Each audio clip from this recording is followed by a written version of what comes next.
Welcome back to Talking Point. If you've just joined us, we're on the topic of leadership change at Singapore's women's group, AWARE. Now, Josie, the new Exco is going to start work soon. You've got an EGM to handle. Yes. What is your priority? Well, my priority right now is to reconcile the team, which clearly has fissure. And I want to operate such that my members can support me and we all disagree in an agreeable environment. We're all adults. We're all here for the same cause. We may have different focus, but we're all here to fight for the cause of women. What is wrong with the old, I call it the old AWARE? What is wrong with the old AWARE that you have to come and change? I think in the public debate, that is one point that is missing. What is it that you are going to do? Or what is it that is wrong? Let me give you an example.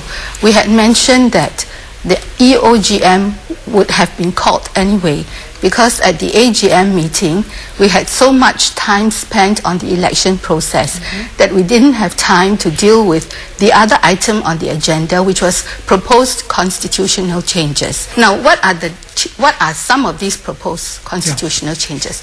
One, there was a proposal to give voting rights to men.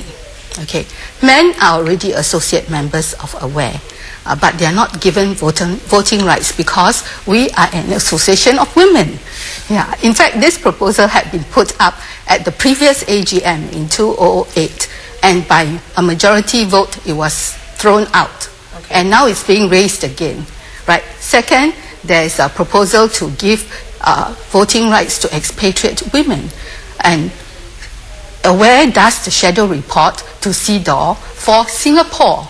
So again, there's a question there. And lastly, there was a proposal to give voting rights to minors, teenagers from 15 years old to 18 years old. And these minors need parental consent to join AWARE in the first place. Okay, just let me interrupt for a while and talk about the AGM, how it was conducted. Because there are a lot of allegations about how new members hijacked it. New members with an agenda. There was this allegation that some of the new members are anti-gay, and that this came out in the reporting and is out on cyber. I mean, there's a lot of speculation in cyberspace, but is that really true? I mean, what actually was so different in this process of this AGM that upset the former members who came out and just spoke to the media just like that? What actually happened? They say that was hijacked. Suddenly, new members came in, and there's a big group of 100 people. Was any of this true? I think we are not in a position to speculate on why there is such a sudden interest in AWARE. I, for one, joined AWARE because I came across an article in the Straits Times we interviewed Connie Singham and talked about AWARE, and I felt that AWARE stood for something I believed in, and therefore I joined as a member. As for myself, I was invited by Claire to support her in the areas of marketing and fundraising. So that's my core area of competency. And so basically I came in to support her, and I was nominated by her and seconded by an old guard. So can I ask a very direct question? Yes. This was not a well-organized, well-thought-through constitutional coup. No. Not that I know of. I didn't know her until that we started working on the... Oh, wow. Yeah, I never... Yeah. Chikong, what do you hear about the AGM process? I mean, it goes back to the point about speculations and all. And the problem in speculation is that you can't verify whether that's true. And it's very damaging, I would say, at least from what we have heard about. It seemed like, as what Bauji has said, a constitutional coup. Yeah, so it's good that, they can clear the air. Well, can I ask, we talked about constitutional changes that you were concerned about, Yes. but more than that, the constitutional changes. Now that you are in AWARE, what is your agenda going to be? What is it that you're going to bring new that is quite different? Because I ask this question because there are people who say, if your ideas are the same, right, or if your ideas are different, then go and set up another group. Why do you want to come into AWARE and disturb us? I'll tell you that, okay. I have only been appointed president on Wednesday night, just hardly 3-4 days ago. Yes. And the new committee hasn't even had time to really set about working. And we were channeling all our energy towards dealing with all these issues, okay. Now, coming back to your question about what we're doing is so different. Now, on a broad level, you may think there's not much difference. It's still training, singles, financial training, whatever. Discrimination. At the broad level, it's still the same.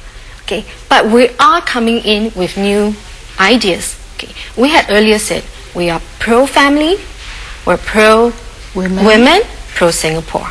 Now, one of the things, I'm not privy to discuss exactly the ideas of what we're doing, but one of the things that we're doing, MM had been talking about mentorship. So we are looking at how we can equip our younger women to take on leadership position. So we would like to start a program called Wind Beneath My Wings, okay, where we want to pair younger women with leadership potential with established women of society, like Claire Chang, Chan Heng-chi, some of the women. There's another issue that has been raised is about your beliefs, or some of the members and their beliefs. How will the beliefs affect the policies of AWARE? I mean, just as one possible example, if AWARE finds that a member, a woman in Singapore, has been discriminated against in her company because of her sexuality, what will be your stand on that? Okay. AWARE is a secular organization. We're not there to push our personal beliefs, our personal religious affiliations. We are all an inclusive sense. We don't discriminate people of any race, religion, or, whether you're a man or a woman coming in. Okay. Now, talking about sexual discrimination, it is going to be a very controversial topic. And the new Exco will have to take a look at this and see what is the direction we're going to take. We haven't even had a chance to discuss individual ideas yet. So just give us a chance. We want to quickly get on with work so that we can put on a platter to the public to tell you that's what we stand for. What is your priority? What's your strategy for your EGM? Okay, EGM, there are mainly a couple of things that we have to address. One was the matters that were not completed at the last AGM, which is the constitutional changes. And that one we expect will take a long time to discuss. The next one is a vote of confidence raised by these 160 members. Well, we welcome the opportunity for a civil and open dialogue, then to clear the air if there's any differences. So, yeah, I think that's a good opportunity for us to talk to the new members. Thank you very much, Josie. Thank you, Maureen and Chee Kong, for joining us. Indeed, we wish AWARE all the best in its mission to support the rights of Singapore women. Email us your views at talkingpoint@channelnewsasia.com. And good night. Good night.